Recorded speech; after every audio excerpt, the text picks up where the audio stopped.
The oil lamp flickered once, then died.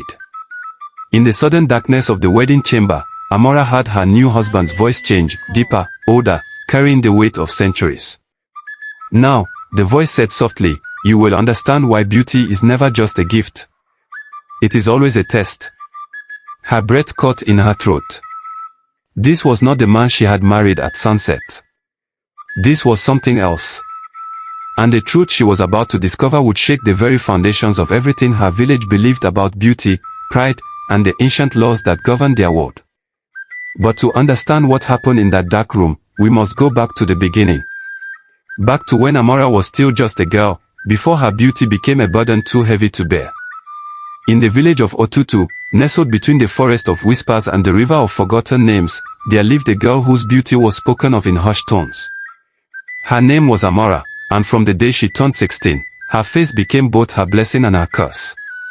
Her skin was the color of polished mahogany, smooth and unblemished like water under moonlight. Her eyes were large and bright, holding depths that seemed to see beyond the surface of things. Her lips were full and expressive, and when she smiled, it was said that even the birds would pause their songs to listen to the silence that followed. But it was not just her features that made her remarkable. There was something else, something indefinable, a presence, a light that seemed to emanate from within. When she walked through the village market, conversations would stop. Children would stare. Women would touch their own faces unconsciously, measuring themselves against an impossible standard. Amara lived with her mother, Obioma, in a modest compound at the edge of the village. Her father had died when she was young, leaving them with little except a small plot of land and a reputation for quiet dignity. Obioma was a wise woman, known for her knowledge of herbs and her ability to read the signs in smoke and shadow. She had raised Amara with careful attention, teaching her not just the skills of cooking and farming, but also the deeper lessons about character, humility, and the invisible forces that shape their world. Beauty, Obioma would often tell her daughter, is like fire. It can warm a home or burn it to the ground. The difference is in how you carry it.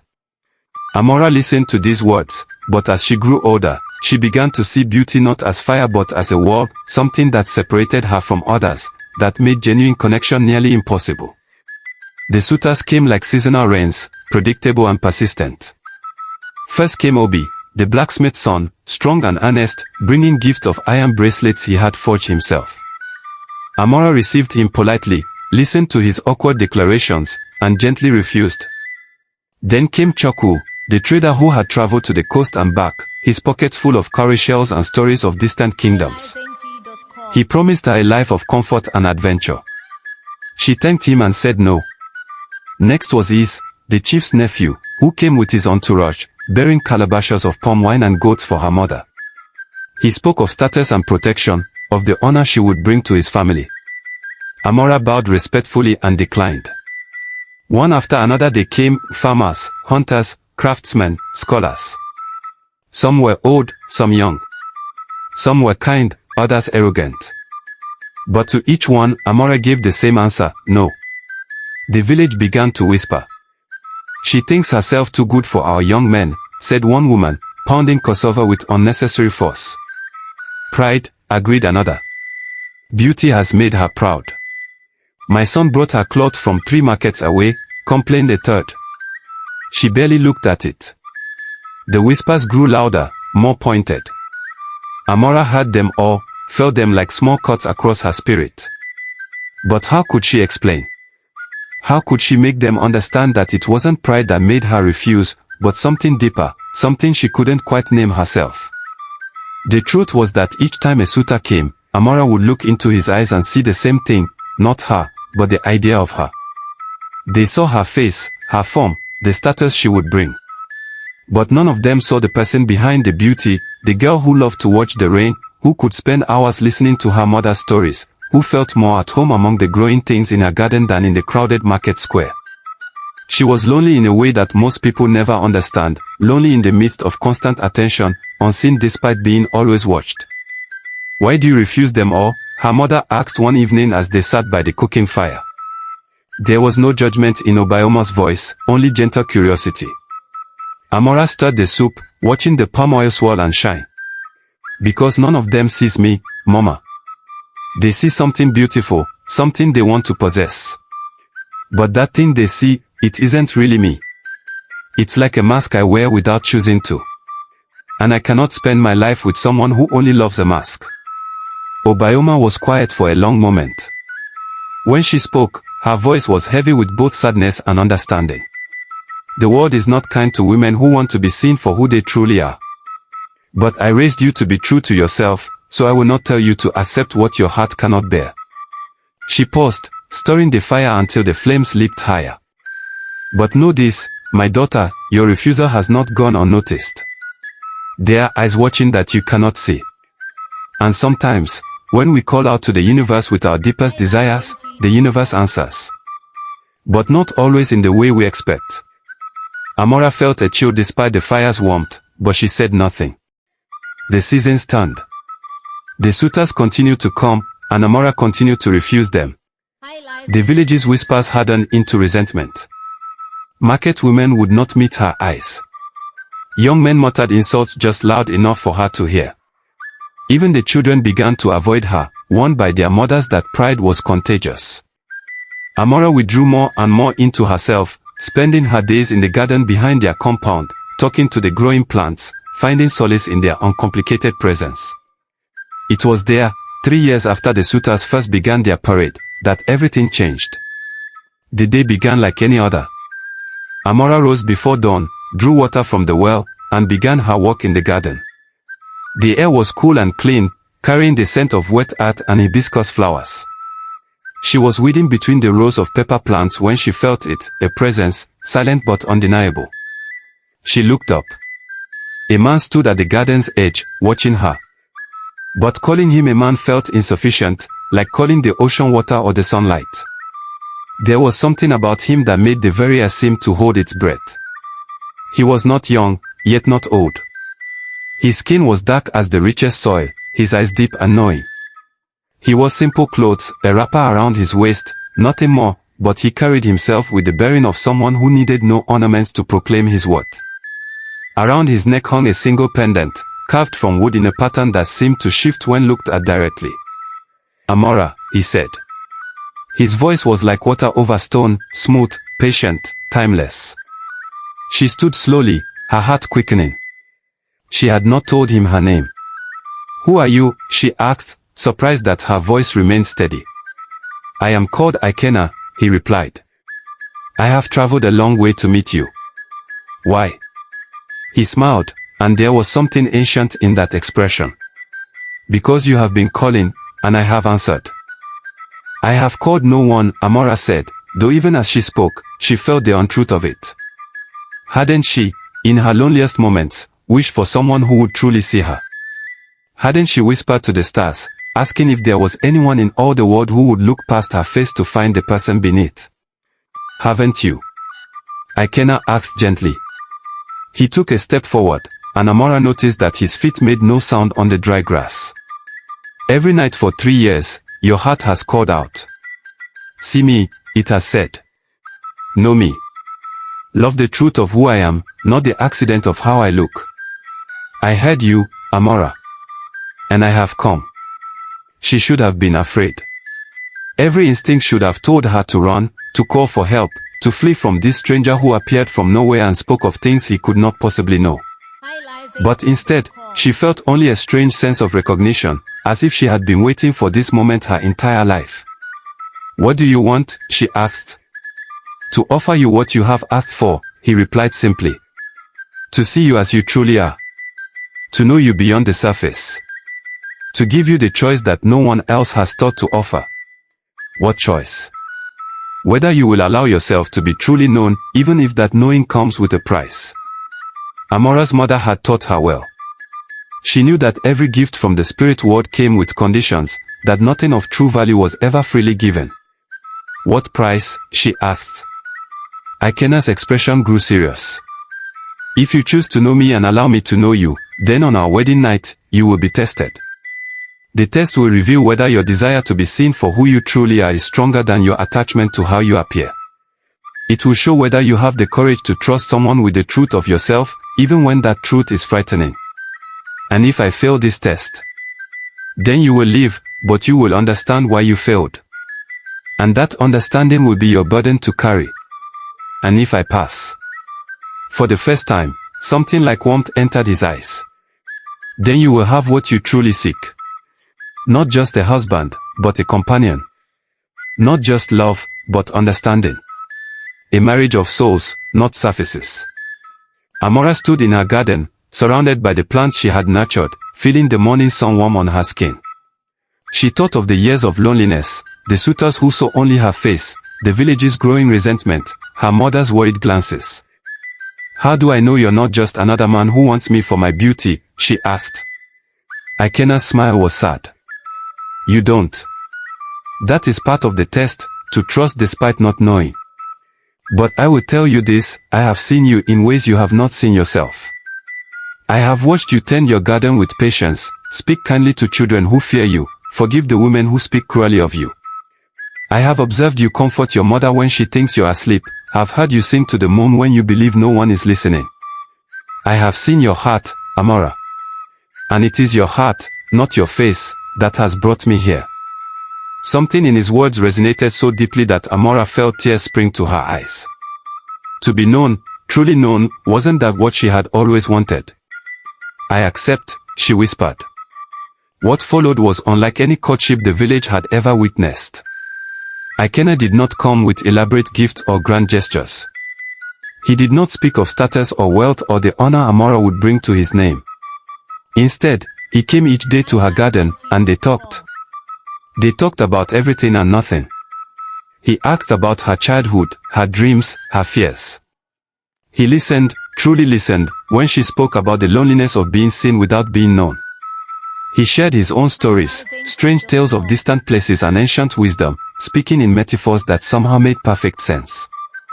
They worked side by side in the garden, and he showed her tricks for encouraging the plants to grow stronger, techniques that seemed to involve as much intuition as skill. When she sang softly while weeding, he harmonized in a voice that made the very air vibrate with resonance. Slowly, carefully, Amara began to unfold herself before him. She showed him not just the beautiful, poised exterior that the world saw, but the awkward, uncertain, sometimes frightened person she was inside. She confessed her doubts, her frustrations, her secret shame at sometimes wishing she had been born plain so that people would have no choice but to see her true self. And Ikena received all of this with equanimity, never shocked, never disappointed, simply present and accepting. For the first time in her life, Amara felt seen. The village, meanwhile, watched with confusion and growing suspicion. This stranger who had appeared from nowhere, who gave his name but no family history, who came with no credentials or wealth, what right did he have to call the most beautiful girl in Otutu? There's something wrong with him, the women whispered. No normal man would be content with just talking. He's probably a wanderer, a beggar, the men muttered. He'll take her and then abandon her when he realizes beauty doesn't fill the stomach. But Obioma, watching her daughter's face light up in a way it never had before, kept her own counsel. She recognized the signs, though she did not speak of them aloud. She knew that Ikena was not what he appeared to be, that there was something ancient and powerful beneath his simple exterior. She also knew that Amara had made her choice, and that the path forward would test them both in ways they could not yet imagine. After 3 months of courtship, Ikena came to Obioma formally. I wish to marry your daughter, he said, kneeling before her in the traditional way. Obioma studied him for a long moment. You know what she is, she said finally. It was not a question. I know who she is, Ikena replied. And that is why I am here. The test, Obioma said softly. It will be difficult. All true tests are. Will you harm her? Only to the extent that truth sometimes hurts. But I will not damage her. I swear this on my name and my nature. Obioma nodded slowly. Then you have my blessing. Though I suspect you would have proceeded regardless. Ikena smiled. Your blessing matters more than you know. A mother's blessing is not a small thing, especially when given with full knowledge. I give it with hope, Obioma said. And with prayer that my daughter has the strength to become who she truly is. The wedding was set for the next full moon, and despite the village's misgivings, tradition demanded celebration. They could not deny Amara her joy, even if they did not understand it. The day of the wedding dawned bright and clear. The sky was the color of deep indigo at its edges, fading to pale gold where it met the earth. Women from the village, their resentment temporarily set aside for the sake of ceremony, helped Amara prepare. They painted her with traditional patterns, adorned her with coral beads, and dressed her in the finest wrapper they could find, a deep blue cloth that seemed to shimmer with every movement. Her hair was braided in intricate patterns, and her skin was oiled until it glowed like polished wood. Throughout it all, Amara remained strangely calm. The other women commented on it, mistaking her serenity for the dazed happiness of a new bride. They did not see the steel underneath, the quiet courage gathering itself for what lay ahead. Ikene too was prepared, though his preparations were simpler. He wore a white wrapper and the wooden pendant that never left his neck. His feet remained bare, and his expression was serene. The ceremony was beautiful in the way of all traditional weddings, the pouring of libations, the binding of wrists, the sharing of kola nuts, the blessing of the elders. As the sun began its descent toward the horizon, turning the sky to flame, Amara and Ikena were declared husband and wife. The celebration lasted until darkness fell. Palm wine flowed freely, and drums beat their ancient rhythms into the night air. People danced and sang, and for a few hours, even those who had resented Amara allowed themselves to be caught up in the joy of the occasion. But as the moon rose, full and bright as a watchful eye, Amara felt the first flutter of fear in her chest. The time was approaching. The test was coming. Ikena met her eyes across the dancing crowd, and in his gaze she saw both reassurance and warning. Whatever was about to happen, it would change everything. The guest compound where newlyweds traditionally spent their first night together had been prepared with care. Fresh palm fronds covered the earthen floor, and a small oil lamp burned in the corner, casting dancing shadows on the walls. The air smelled of incense and anticipation. Amara entered first, her heart beating hard against her ribs. Ikena followed, closing the wooden door behind them with a soft click that seemed to seal them off from the outside world. For a moment, they stood in silence, looking at each other. Then Ikena spoke, and his voice was different, older, carrying weight and distance that had not been there before. "Are you ready?" he asked. Amara swallowed hard. "I don't know what I'm ready for." "The truth," Ikena said simply. "Are you ready to see truth, and to be seen in truth?" "I thought I already was," Amara replied, her voice barely above a whisper. "You have been seen as you present yourself," Ikena said. "But there is another scene, deeper and more complete. This is what I offer now. But to receive it, you must be willing to see me as well. Not as you wish me to be, but as I truly am." "I'm willing," Amara said, and meant it. "Then let us begin." Ikena reached up and touched the pendant at his throat. As his fingers made contact with the carved wood, the oil lamp flickered once, then died, plunging the room into darkness so complete it seemed almost solid. In that darkness, things began to change. Amara felt it first in the air itself, a thickening, a densening, as if the very atmosphere was transforming into something else. The darkness pressed against her skin like water, and she heard her own breathing, loud and frightened. Then Ikena spoke, and his voice was no longer the voice she had known. Now, the voice said, ancient and resonant, "You will understand why beauty is never just a gift. It is always a test." Light returned, but not from the lamp. It came from Ikena himself, or rather, from what Ikena had become. He stood before her, but he was no longer simply a man. His form seemed to contain multitudes. She could see him as he had appeared during their courtship, but also as something far older, far vaster. His eyes held the depth of millennia, and his presence filled the small room until it felt boundless. Around him, the air shimmered with images that appeared and disappeared like smoke, visions of all the faces he had worn, all the forms he had taken, traveling through time and space searching for something, someone. "I am Ikena," the being said, "but I am also more than that name can contain. I am a guardian of thresholds, a keeper of tests, a spirit bound to the ancient compact between the visible and invisible worlds." Amara should have been terrified. Every instinct should have screamed at her to flee. But she found herself strangely calm, as if some part of her had always known that this moment would come. Why? She managed to ask. Why me? Because you called, he replied. Because in all the world, you were one of the rare ones who truly wanted to be known rather than merely admired. And such calls do not go unanswered. But what do you want from me? Not what I want to show you. And what you must choose. The room around them began to change. The walls seemed to dissolve, and suddenly they were standing in a space that was both everywhere and nowhere. All around them, Amara saw images playing out like dreams made visible. She saw herself as others saw her beauty multiplied and reflected in 1,000 eyes, each gaze reducing her to surface, to appearance, to object. She saw the suitors who had come, and in each of their minds she witnessed their thoughts, not in words but in feeling. They had desired her, admired her, wanted to possess her, but none had truly loved the person she was. Their love had been for an idea, a prize, a beautiful thing to acquire. She saw further, saw what her life would have been if she had accepted any of them. In each vision, she was honored, respected, treated well. But in every one, she was also fundamentally alone, living behind the mask of her beauty, unseen and unknown. The visions shifted. Now she saw herself as she truly was, the frightened child she had been, the lonely adolescent, the woman who had learned to hide her deeper self behind politeness and refusal.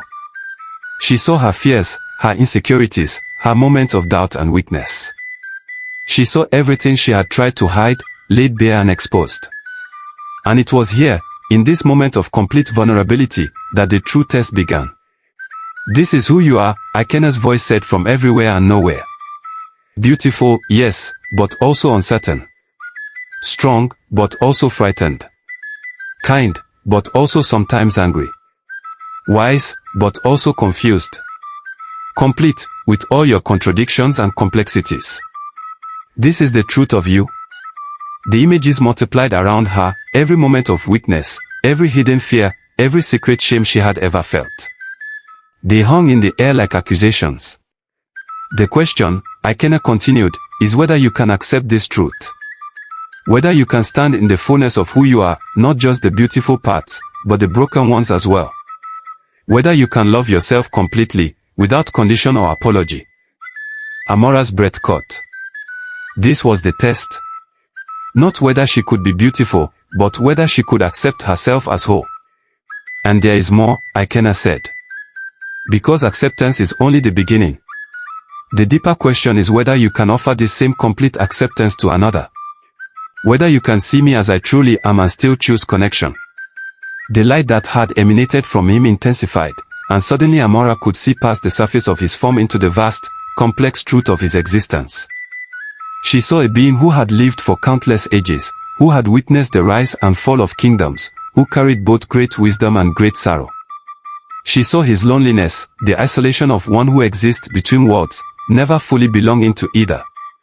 She saw his hope that somewhere in the great span of time, he might find one so capable of bridging that divide. She saw his own fears and doubts, his moments of despair, his questions about whether the ancient compact he served still had meaning in a changing world. And she understood. The test was not just for her. It was for both of them. In that moment, standing in the space between worlds, surrounded by the truth of who they both were, Amara had to choose.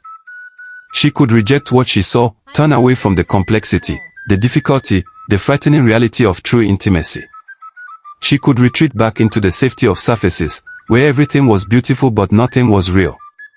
Or she could accept it all, the messy, complicated, imperfect truth of two beings who saw each other completely and chose connection anyway. Amara closed her eyes and felt the tears begin to fall. But they were not tears of fear. They were tears of recognition, of relief, of a burden finally lifted. When she opened her eyes again, she looked directly at Ikena's true form, at all the vastness and strangeness of his existence, and she spoke the words that would seal both their fates. I see you, she said simply. All of you. And I choose this. I choose truth over beauty. Connection over perfection. Love over admiration. She paused, and a smile broke across her face, not the polite, careful smile she had worn like armor for so many years, but something raw and genuine and beautiful in an entirely different way. I choose you, she said. And I choose me. All of me. Even the parts that are frightened and uncertain. Even the parts that don't fit the image others have of me. I accept it all. The moment those words left her lips, everything changed. The visions around them began to dissolve, but not into darkness. Instead, they transformed into something new, a golden light that was somehow both brilliant and gentle, filling the space with warmth. The light wrapped around both of them like an embrace, and Amara felt something she had never experienced before. She felt known. Not judged. Not evaluated. Not measured or compared. Simply known, in all her complexity, and loved not despite that complexity but because of it. Ikena's form began to shift again, but this time not into something more fearsome or strange. Instead, he became simply himself, a man, yes, but a man who carried both his human appearance and his true nature in perfect harmony. The ancient power was still there, but it was gentled, made accessible. He reached out and took her hands in his, and his touch was warm and solid and real. "You have passed," he said softly, and his voice was once again the voice she had known during their courtship, but with new depth audible beneath it. "You have proven that you can see beyond surfaces, accept complexity, and choose connection despite fear. This is rare, Amara. Rarer than beauty, rarer than strength. This is wisdom." "But what about you?" Amara asked. "Was this a test for you as well?" Ikena smiled, and there was sadness in it, but also joy. "Yes. For me, the test was whether I could trust enough to reveal my truth, whether I could believe that someone might see all of me and not turn away. You have given me that gift. You have shown me that the space between words need not always be lonely." The golden light intensified until it filled everything, and then, gently, began to fade. As it did, they found themselves back in the small guest compound, the oil lamp burning steadily once more in the corner. But everything had changed. The room that had felt small before now seemed to contain infinite possibility. They stood facing each other, hands still clasped, and began to laugh, soft, relieved laughter that came from deep in the belly and carried all the tension and fear and joy of what had just transpired. When morning came, the village gathered to greet the newlyweds according to tradition. They sang songs of blessing and brought gifts of food and palm wine. The women whispered among themselves, watching Amara closely for signs of the transformation that marriage was supposed to bring. What they saw surprised them. Amara emerged from the compound not looking diminished or different in the way they expected, but somehow more herself than she had ever been.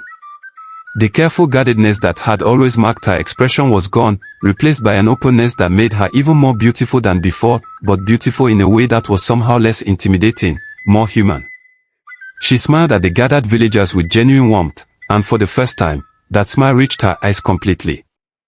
Ikena walked beside her, his hand resting lightly on her shoulder, and the villagers noticed something strange. When they looked at him, they could no longer quite remember what had made him seem unremarkable before.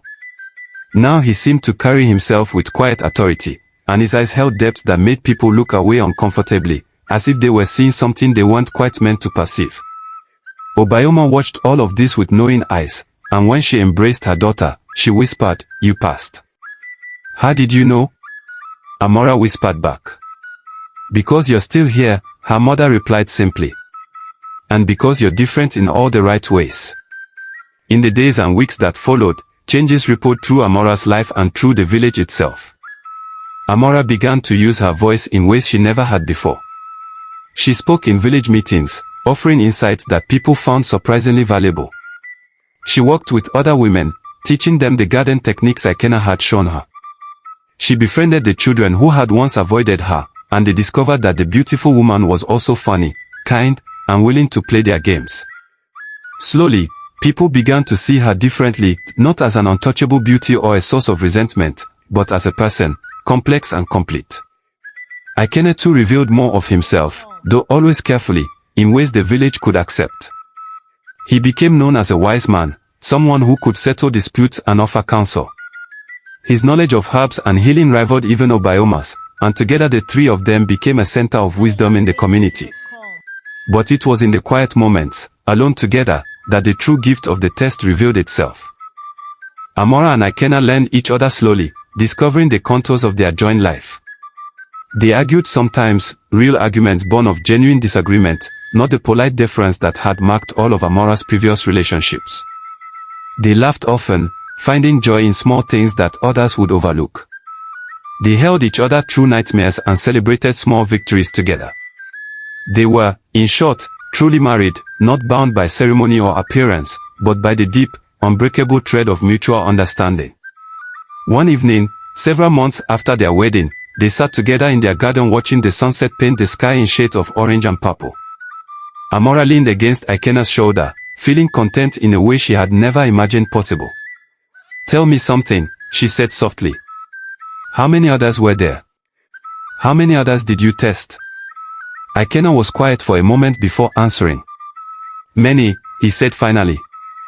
"Across many years, many lifetimes.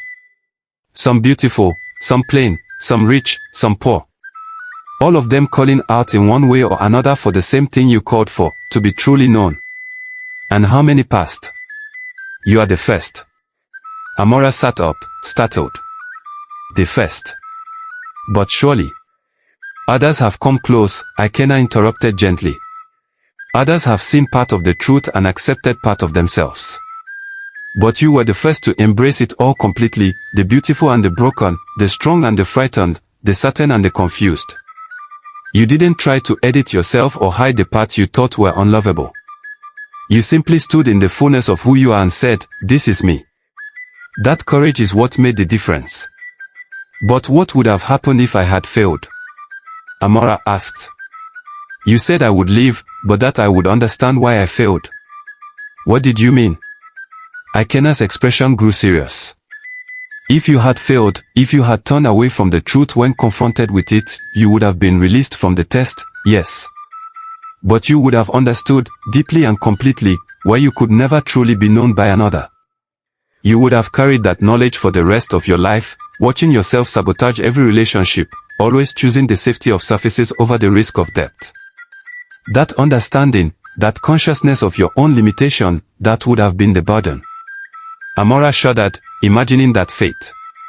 "And if I had accepted only part of myself, embraced my complexity but rejected yours, then we would have had a marriage, but not a true one. We would have lived as many couples do, side by side but fundamentally separate, each keeping part of themselves hidden. It would have been comfortable, perhaps, but not complete. And now?" Amara asked, though she thought she knew the answer. Ikena pulled her close. "Now we have what most people only dream of.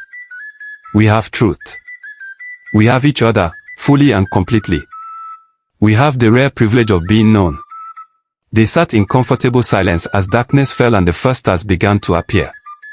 In the distance, they could hear the sounds of the village settling in for the night, the laughter of children, the murmur of conversations, the rhythmic pounding of evening meals being prepared. As seasons passed, something interesting began to happen in Otutu. The story of Amara and Ikena's wedding night began to spread, though not in the way you might expect. No one spoke directly about what had occurred in that room. Amara and Ikena never shared the details, and those who were sensitive enough to perceive the truth kept their knowledge to themselves. But the effects of that night rippled outward in subtle ways. Young people began to approach courtship differently. They asked deeper questions of their potential partners, looked beyond surface attractions to seek genuine compatibility. Parents began to tell their children that a beautiful face or a strong body was not enough, that true marriage required the courage to be fully known and the wisdom to truly know another. The village elders noticed a change in the nature of disputes they were asked to settle. Fewer couples came to them with the shallow conflicts born of misunderstanding and unrealistic expectations. More came seeking guidance on how to navigate the deep, difficult work of genuine intimacy. Obioma, in her role as healer and wise woman, began to teach young women explicitly what she had taught Amara implicitly, that their worth lay not in their appearance or their ability to please others, but in the fullness of who they were. She spoke about the courage it took to show oneself completely, and the wisdom required to accept another in the same way. And slowly, generation by generation, Otutu became known as a village where marriages were strong, where couples genuinely seemed to love each other, where the old ones smiled knowingly and spoke of a test that had been passed long ago. 20 years after that fateful wedding night, Amara sat in her compound, her hair now threaded with grey, her face marked by the gentle lines of a life well lived. Around her, children played, not just her own, but the neighborhood children who had grown to love her warmth and wisdom. A young woman approached hesitantly, holding the hand of a nervous-looking young man. "Mama Amara," the girl said, using the respectful term for an elder woman. "We wish to marry, but my father says I am being foolish. He says my suitor is too poor, too ordinary. But I feel that he sees me in a way others don't. How do I know if this feeling is real? How do I know if I'm making the right choice?" Amara smiled and gestured for them to sit. She looked at the young couple carefully, seeing in their linked hands and worried expressions an echo of her younger self. "Tell me," she said gently. "When you are with him, do you find yourself hiding who you are, or revealing it?" The girl thought for a moment. "Revealing it, I think. Sometimes I say things to him I would never say to anyone else. Sometimes I show him part of myself that I keep carefully hidden from the world." "And when she does this," Amara said, turning to the young man, "how do you respond?" The young man's voice was quiet but firm. "I listen.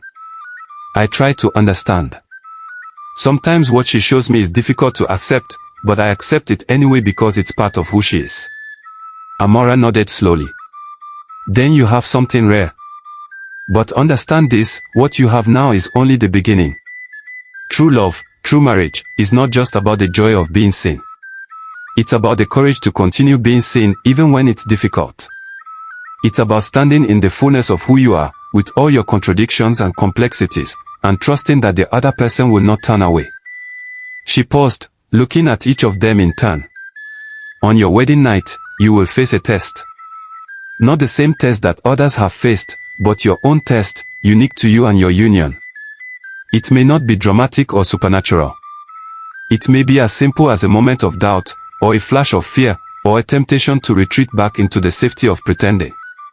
But in that moment, you will have to choose, truth or comfort, depth or safety, love or fear." "How will we know if we've passed?" the girl asked softly. Amara smiled, a deep, knowing smile that had been earned through years of living in truth. "You know," she said simply. "Because you feel known. And once you felt that, truly, completely known and loved anyway, nothing else will ever be quite enough."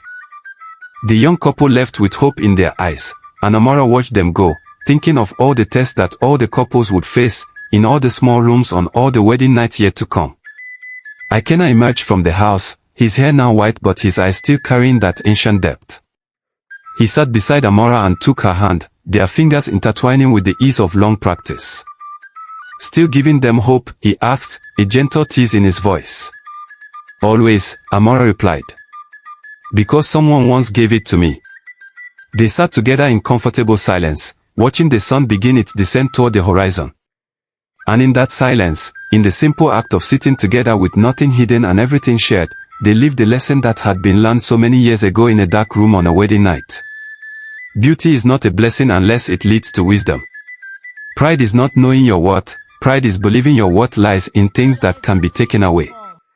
The truest test of love is not whether someone desires you, but whether they can accept the totality of who you are, and whether you have the courage to reveal that totality in the first place. In every life, there comes a moment when we must choose between the comfort of being admired and the risk of being known. That choice defines us more than any gift we are born with or any hardship we endure. And sometimes, when we call out to the universe with our deepest, truest desires, the universe answers. But it never answers in the way we expect, and it always asks something of us in return, not our beauty or our strength, but our courage to stand in truth. That courage is the rarest gift of all.